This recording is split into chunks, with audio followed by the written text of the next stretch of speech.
Dia, eu sou o Eduardo, monitor da matéria de Teoria Geral do Estado para o primeiro semestre.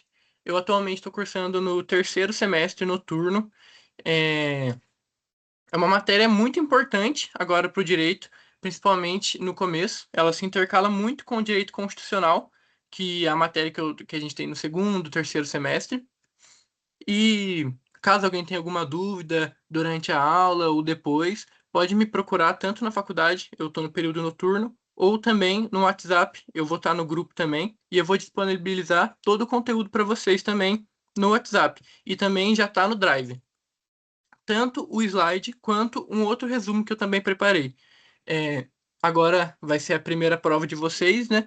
É, pode ficar tranquilo, é uma matéria bem tranquila, uma matéria bem fácil de estudar. Então, vamos começar.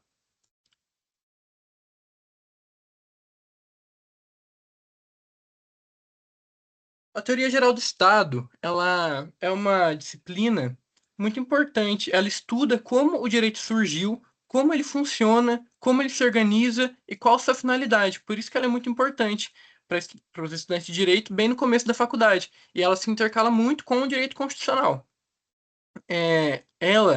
A evolução histórica do Estado é muito interessante, porque mesmo antigamente a gente não tinha o Estado como uma ciência, a teoria geral do Estado como uma ciência, mas já existia um Estado desde o começo, é, da evolução do homem.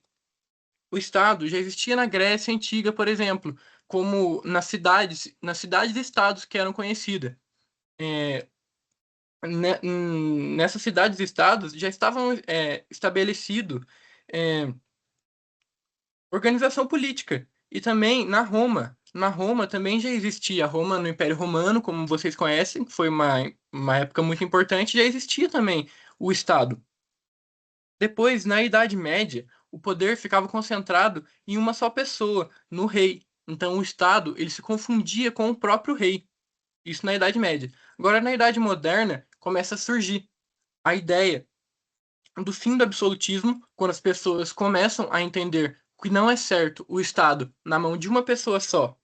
E depois, só na Idade Contemporânea, que a teoria geral do Estado vira matéria de estudo. E hoje, a gente vê que o Estado sempre existiu, mas nunca foi estudado, nem sempre foi estudado. Agora, a importância da teoria geral do Estado é isso, a gente entender que o Estado, ele é quem comanda tudo.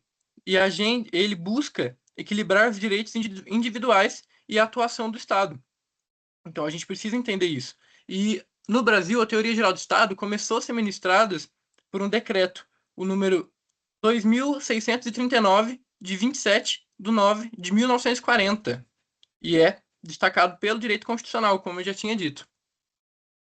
Agora, uma matéria muito importante disso é a sociedade. Uma frase muito importante do Aristóteles é que o homem é um animal político, que, portanto, ele necessita viver em sociedade. Desde que apareceu na Terra, o homem sempre viveu em grupos.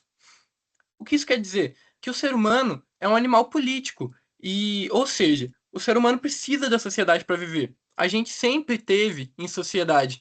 A gente sempre necessitou de outras pessoas. A gente não consegue fazer tudo isoladamente. Por exemplo, nós, desde criança, fomos estudar, dependemos de outras pessoas, por hospital, trabalho, tanto na família, sempre dependemos de outras pessoas.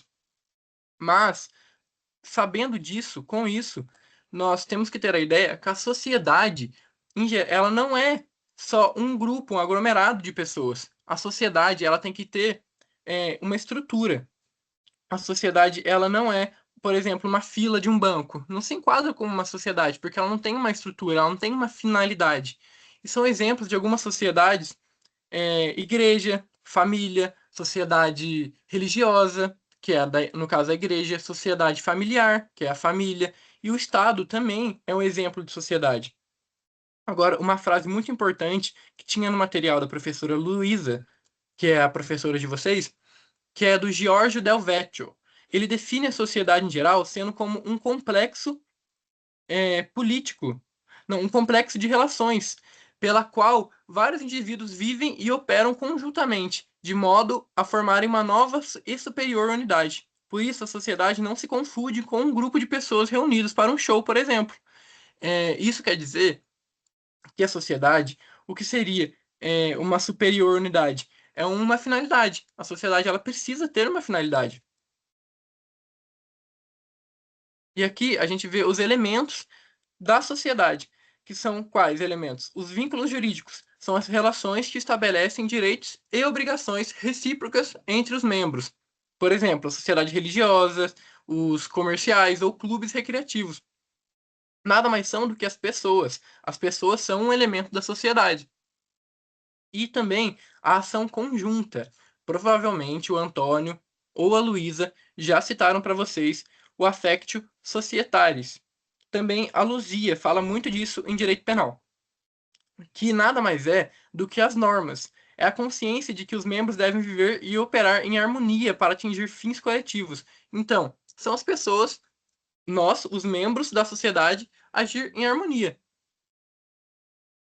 E aqui, a nova e superior unidade.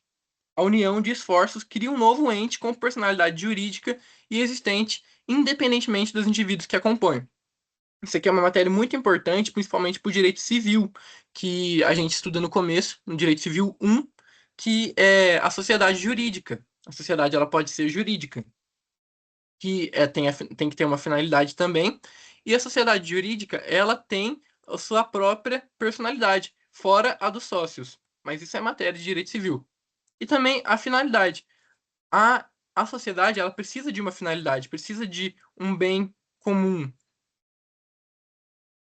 E agora nós temos as teorias da sociedade, que são a teoria orgânica, teoria mecânica e teoria eclética. A teoria orgânica, ela quer dizer que a sociedade funciona como um corpo, por isso orgânica, e cada membro da sociedade age como um órgão, age como parte da sociedade. Qual o problema dessa teoria orgânica? Que ela pode levar ao totalitarismo, que é concentrar o poder nas partes. Depois também temos a teoria mecânica, que a sociedade é vista como um conjunto de indivíduos independentes. Cada um vive por si, basicamente é isso. O problema da teoria mecânica é que ela pode levar à anarquia. E com isso, temos um meio termo entre as duas, que é a teoria mais aceita, que é a teoria eclética, que ela combina um pouco de cada uma das outras teorias. Ela reconhece a importância da organização social e da liberdade individual, e ela é a mais aceita. Também temos com isso, além da sociedade, a cultura. O que seria cultura? A cultura nada mais é do que o o ser humano cria vivendo em sociedade. São seus costumes, valores, a língua. Ó, do convívio social resulta o valor social denominado cultura, que pode ser definido como o conjunto das conquistas ligadas pelo homem ao longo de sua convivência social. Agora, animais, por exemplo, animais não têm cultura, porque animais vivem em sociedade, porém, eles só vivem por instinto. E a cultura evolui e passa de geração para geração. Aqui temos alguns é, da, elementos da sociedade, elementos constitutivos, que são os elementos materiais. O que seriam os elementos materiais? São as pessoas e o território. Para formar a sociedade, nós precisamos das pessoas e também do território para as pessoas ficarem. Depois dos elementos materiais, temos os elementos formais. Quais são os elementos formais? São as normas e o poder. Nós precisamos de normas para as pessoas viverem bem em sociedade. Se não tiver norma, não conseguimos viver bem em sociedade. E os objetivos finais são os objetivos da sociedade. Geralmente, o principal é o bem comum. Normalmente, no Estado, o principal objetivo do Estado é o bem comum. E aqui, uma frase muito legal que eu achei em latim, eu não vou falar ela, que eu não tenho o latim muito afiado, mas a tradução dessa frase é: onde há sociedade, deve haver necessariamente o direito, mais o poder. O que isso quer dizer? Que numa sociedade onde tem direito, tem que ter o poder, porque nada adianta as normas constitutivas e comportamentais estabelecidas para a convivência social se ao lado delas não existe um poder, se nesse caso confundido com o núcleo ou o governo, que seria o governo. O governo impõe nossas regras. e nós temos que seguir ela para viver em sociedade e alcançar o bem comum. Temos também aqui algumas espécies de sociedade. Quais são? As sociedades necessárias. O que são sociedades necessárias? Necessárias são aquelas sociedades que nós já nascemos nelas, não temos escolha. Por exemplo, o Estado. Nós não escolhemos em qual Estado vamos nascer. A família também se enquadra como necessária, porque nós não escolhemos qual família vamos nascer. E também, antigamente, hoje menos, mas uma sociedade que se enquadrava nas necessárias era a religiosa, hoje menos. Mas antes, você nascia numa religião e você não podia trocar. Você não trocava, normalmente você ficava com ela desde o nascimento. Agora, as sociedades contingentes já são o contrário das necessárias. São aquelas que dependem da vontade das pessoas para existir. Como assim? Elas, você escolhe depois do nascimento. São você que escolhe a sociedade que você vai fazer parte. Por exemplo, uma empresa, um clube, tudo isso são contingentes, você escolhe fazer parte delas. Pessoal, a aula um ela se acaba aqui, se finaliza aqui. Agora, é, a professora Luísa me passou o conteúdo e ela falou que vai cair na prova de vocês tanto a aula um quanto a aula 2.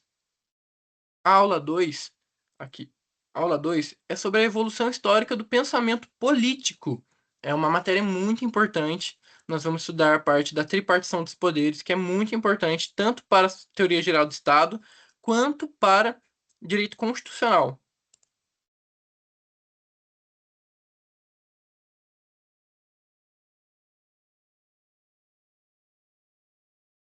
Aqui, o conceito de poder. O que seria o poder? O poder, ele é a capacidade de impor a própria vontade, mesmo contra a vontade de outra pessoa. Porque o impor poder é uma forma unilateral. Ela depende apenas de uma das partes. Ou uma parte ou um grupo. Ela é unilateral, só depende de uma vontade. Pode ser contra ou não a sua vontade. E o poder, ele se diferencia da autoridade. Por quê? O poder, ele está mais em força, autoridade mais em respeito. Um professor, por exemplo, ou seus pais, por exemplo, eles têm muito mais autoridade do que poder. Eles, você tem respeito por eles, por isso você segue as normas dele. E não por medo, como muitas vezes é o poder, é por medo. Aqui seria a legitimidade do poder. O poder, ele é legítimo só quando ele é aceito pela população. Por isso, nós temos o direito de voto. Somos quem decide o poder, normalmente, é o Estado. Mas quem coloca as pessoas no poder do Estado é o povo, por meio do voto. Então, em sociedades como ditaduras, tem menos legitimidade. E a democracia, ela busca a legitimidade por meio do voto. Mas um governo que usa a força sem aceitação do povo, ele tende a durar pouco, pois ele enfrenta é, resistência constante. Nós podemos ver muito isso nos países do Oriente Médio, que está acontecendo agora, por exemplo. Muita crise por conta do governo e o povo contra as decisões tomadas pelo governo. E aqui nós temos as espécies de poderes. As espécies de poderes é o poder social, poder político e a soberania. O poder social, ele está presente em qualquer grupo de pessoas. Como assim? O poder social pode ser o poder que o seu pai tem sobre a sua família, sua mãe tem sobre a sua família, o professor tem dentro da sala de aula. Agora, o poder político, ele é o poder organizado pelo Estado. Nós podemos encontrar o poder político, como, por exemplo, na Constituição Federal, no Código Penal. Ele é exercido por meio de leis e instituições. É basicamente o poder escrito. Agora, a soberania. O que é a soberania? A soberania, ela é o poder máximo do Estado dentro de seu território, devendo ser exercido em busca do bem comum. Porém, ele não é ilimitado. A soberania, basicamente, é o poder do Estado. Porém, ela tem limitações. O Estado, ele não pode fazer o que ele quer. A Constituição Federal, ela prevê as limitações da soberania. Ela diz os nossos direitos e deveres também. nos nossos direitos fundamentais é que estão as limitações da soberania. Agora, uma das partes mais importantes, com certeza, é a divisão do poder no Brasil. O Brasil, ele adota o método do Montesquieu, que é a divisão do poder em três poderes: o legislativo, executivo e o judiciário. E o porquê disso? Antigamente, o poder se concentrava em uma só pessoa, normalmente no rei. O rei fazia o que ele queria, fazia e desfazia o que ele queria. Ele tinha tanto o poder de criar leis, executar as leis e julgar as pessoas. O rei era responsável por tudo. E depois do fim do absolutismo, é, a maioria dos países adota o poder da tripartição dos poderes, que seria o poder legislativo, executivo e o judiciário. Essa divisão garante que o poder não fique concentrado e funcione de forma equilibrada. O poder não fica concentrado em uma só pessoa. Então, os poderes, eles têm a função não só atípica deles, como também a função atípica. Vou começar explicando o poder executivo. O poder executivo é responsável por governar o país e administrar os interesses públicos. Por exemplo, o presidente da República, que coloquei os últimos presidentes da República, também os prefeitos municipais e os governadores estaduais. O presidente da República, ele é o poder supremo, ele é o supremo do executivo. Ele é o cargo mais alto do poder executivo. Ele executa as normas administrativas. Agora, o poder legislativo. O poder legislativo, ele tem a função de criar as leis e fiscalizar o executivo. O, a função típica do poder legislativo é criar leis. E a função atípica do poder legislativo é fiscalizar o poder executivo. O Brasil, ele adota o modelo bicameral. Bi são duas câmeras. A Câmara, tanto aqui, nós vemos a Câmara dos Senadores, o Senado Federal, que ela é essa conchinha apontada para baixo, e aqui dos deputados federais, que é essa conchinha apontada para cima, ela é como se fosse aberta. Os deputados, eles tendem a ver o bem do povo, e agora o Senado, o bem dos estados. O Brasil tem nos estados é, três senadores por estado, mais o Distrito Federal. São 26 estados, mais o Distrito Federal, totalizando 27. Então, 81 senadores. Agora, os deputados, nós temos 513 deputados atualmente no Brasil. São de 8 a 70 por estado, depende da população do estado. Os estados pequenos, como Acre, vão ter 8, por exemplo. Agora, estados muito grandes, como o estado de São Paulo, que é o mais populoso, vai ter com toda certeza 70 deputados. E os deputados e os senadores, quando eles se juntam, quem assume é o presidente do estado e o presidente do Senado, perdão. E o presidente do Senado, ele também é responsável por muitas outras coisas. E ele, que é o presidente do Senado, também pode comandar os deputados quando eles se juntam. E aqui é sobre o sistema bicameral que eu já tinha falado, poder dividido em duas casas, deputados e Senado. Agora, são o poder judiciário. O poder judiciário, ele é responsável por aplicar as leis e resolver os conflitos entre juízes e tribunais. Por exemplo, juízes e tribunais decidem processos e garantem o cumprimento da lei.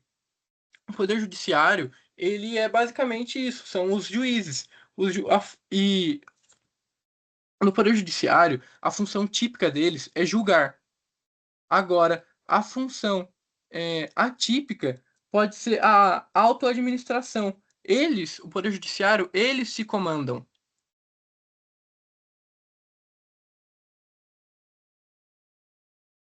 Agora temos os grupos de pressões, os grupos de pressão e os partidos políticos. O grupo de pressão, ele seria. Só um minuto aqui para eu beber uma água.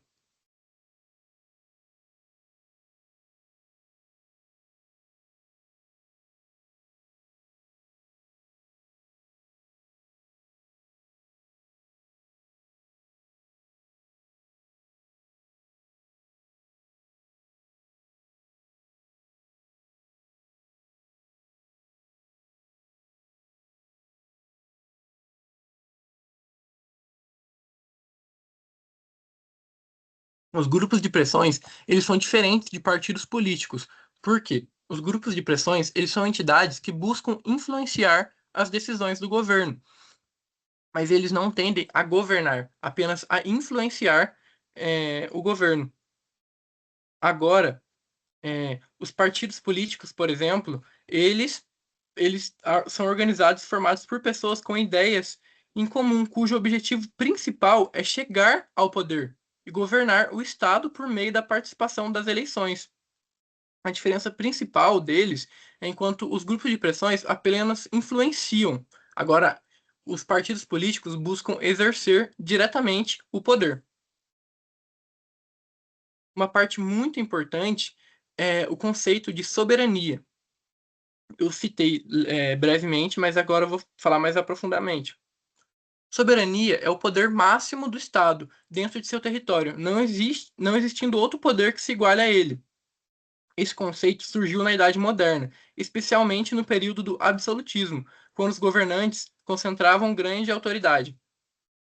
Uma coisa muito importante que vocês vão precisar para a prova, na minha prova, por exemplo, do primeiro semestre, eu precisei muito, que foi a diferença de Estado e nação.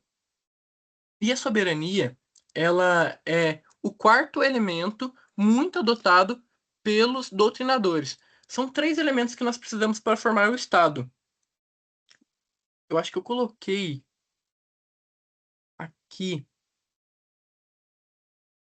aqui. O Estado é diferente de nação. A nação, ela tem vínculos sociológicos, enquanto o Estado apresenta vínculos políticos e jurídicos. O que isso quer dizer? Que o Estado, ele precisa de alguns elementos para se enquadrar como Estado e não como nação. Um dos elementos do Estado é a soberania. Outro elemento do Estado são quatro: soberania, território, população e governo. São esses os elementos do Estado. Agora, a nação, ela está muito mais ligada à cultura, como, por exemplo, os ciganos. Os ciganos, eles representam uma nação, mas eles nunca constituíram um Estado, porque eles não têm território. Agora, é, os árabes, apesar de os árabes espalhados por vários estados, eles podem ser considerados uma nação, pelo mesmo motivo. É, os a nação, ela está muito mais ligada para isso, cultura, são vínculos sociológicos, enquanto o Estado, por exemplo, é o Brasil. O Brasil tem tudo isso, tem Estado, tem população, tem nação, tem governo, tem soberania. Isso faz enquadrar o Brasil como Estado.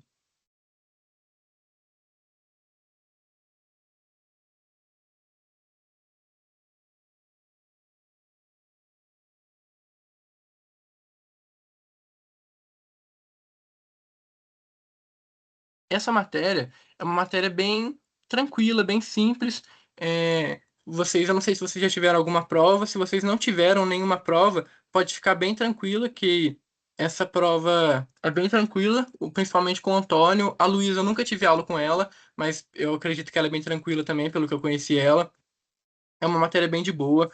Eles são bem tranquilos em relação a tirar dúvidas, perguntar. Se vocês precisarem me procurar, pode procurar também. Se tiver dúvidas aqui na aula, pode tirar as dúvidas também. Agora, para finalizar, nós temos as limitações da soberania. Apesar de ser o poder máximo, a soberania não é absoluta. Ela deve respeitar os limites. Esses limites podem ser políticos, por meio da divisão dos poderes, é, e sociais também, pela necessidade de garantir o bem da população. Assim como tinha dito, a Constituição Federal, ela garante o bem-estar da população com os nossos direitos fundamentais. E esses direitos fundamentais, eles limitam a soberania. Enquanto é, esses limites políticos são a divisão dos poderes. Antes, o governo ele era ilimitado, a soberania era ilimitada na época, principalmente dos reis. Os reis tinham os três poderes só neles. Eles podiam fazer de tudo. Agora, com os limites políticos, nós temos a divisão dos poderes. Agora, finalizando aqui os slides. Aqui, finalizando os slides. Vou voltar aqui.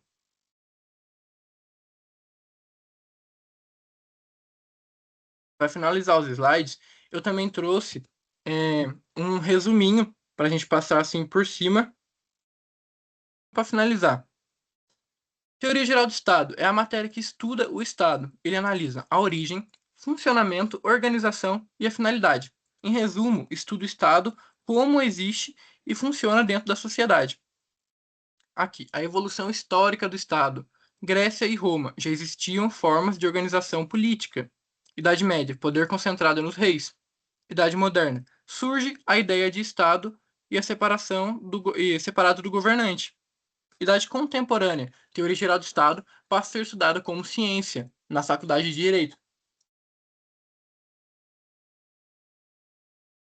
Uma coisa muito importante: o Estado sempre existiu, mas nem sempre foi estudado. Agora, uma das matérias mais importantes, que é a sociedade. A sociedade é um conjunto de pessoas que convive e se relacionam com um objetivo comum, mas não é qualquer grupo de pessoas. Para ser enquadrado como sociedade, precisa existir convivência, relação e a finalidade. Por exemplo, o que não é sociedade? Uma fila, um show, pessoas sem ligação, elementos da sociedade. Pessoas, precisamos de pessoas para formar uma sociedade. As normas, que são as regras de convivência. Poder, precisamos do poder e da finalidade, que é o objetivo em comum das partes. Agora, a cultura. Tudo que o ser humano cria vivendo em sociedade. Por exemplo, costumes, valores, língua, religião, características. Não existe nos animais, porque eles só seguem instintos. É evolutiva, muda com o tempo. E é acumulativa, passa de geração para geração. As teorias da sociedade. Teoria orgânica. A sociedade funciona como um corpo. Cada pessoa tem uma função. Pode levar ao totalitarismo, controle excessivo. Temos a teoria mecânica. Cada indivíduo age sozinho. Não há integração. Pode levar à anarquia, falta de ordem, com certeza. Teoria eclética, que é a mais aceita, que ela mistura um pouco das duas e é um equilíbrio entre a ordem e liberdade. Agora, a origem da sociedade. Natural, o ser humano precisa viver em sociedade, como aquela frase do Aristóteles: o ser humano é um ser político, ele precisa viver em sociedade. Também temos a sociedade contratualista, que surgiu de um acordo entre as partes, matéria de direito civil, e a finalidade da sociedade. É, determinista, que tudo já está definido. A finalista, sociedade busca o bem comum, normalmente os estados. E o bem comum, condições para todos viverem bem. Tipos de sociedade necessárias. Sociedades necessárias são aquelas que nós já nascemos nelas. Podem ser família, estado, religião. Também temos as contingentes, que são que você escolhe participar delas. Por exemplo, empresas e clubes. Agora, o Estado. Estado é a sociedade política mais importante. Organiza a vida em sociedade. Possui poder. Agora, a diferença de Estado e nação. O que mais caiu na minha prova quando eu estava no primeiro semestre? Estado organiza organização política e jurídica. Agora, nação, cultura e identidade. É aquilo que eu falei. O Estado precisa dos elementos para formar o Estado, enquanto a nação está mais ligada entre cultura, identidade de pessoas. Agora, o poder. Capacidade de impor vontade. Pode acontecer por força, pressão ou influência. E a diferença de poder para autoridade é o poder ele é imposição, obrigação. E a autoridade é respeito, aceitação. O professor de sala de aula, por exemplo, ele tem muito mais autoridade, enquanto um policial na rua, ele tem muito mais poder, do que autoridade. A legitimidade, ela quer dizer que o poder só é legítimo quando é aceito pela população. Por exemplo, eleições em democracia. A democracia, somos nós que colocamos as pessoas no poder. Agora, os tipos de poder. Temos o poder social, que são as relações sociais. O poder político é o exercido pelo Estado. E, por último, a soberania, que é o poder máximo, no caso do Brasil, o Estado. A diferença mais importante, Estado e nação. Organização, o Estado. Organização política e jurídica. Tem que ter território, povo e governo. E o governo tem que mandar. No caso, seria a soberania. Ele exerce poder. E a nação é um grupo cultural e social. Tem língua, costumes, identidade, não precisa, de território próprio, como são os ciganos. Uma das principais diferenças entre o Estado e a nação é o território. Muitas nações não são estados por conta da falta de território. Agora, a soberania é o poder mais alto do Estado. As características são superior e independentes, mas não é absoluta. Ela é limitada pela Constituição e pelos direitos fundamentais. Aqui estão a divisão dos poderes: legislativo, executivo e o judiciário. O poder legislativo, a função típica dele é criar leis, enquanto do executivo executar as leis e do judiciário é julgar, são os juízes e desembargadores. E o objetivo disso é, justamente evitar a concentração de poder em um só ente, em um só órgão. Por isso, dividimos em três. Agora, o ativismo judicial, quando o judiciário interfere nos outros poderes. É um tema polêmico que está acontecendo muito hoje em dia, onde o poder judiciário ele está interferindo muito nos outros poderes, como vemos com os ministros, mas é um tema que provavelmente não vai cair na prova de vocês. Agora, os grupos de pressão. Grupo de pressão. Eles influenciam decisões políticas. Por exemplo, sindicatos, empresas, igrejas. Porém, os grupos de pressão se diferenciam dos partidos políticos, porque os partidos políticos são organizações que buscam o poder, defendem ideias e interesses.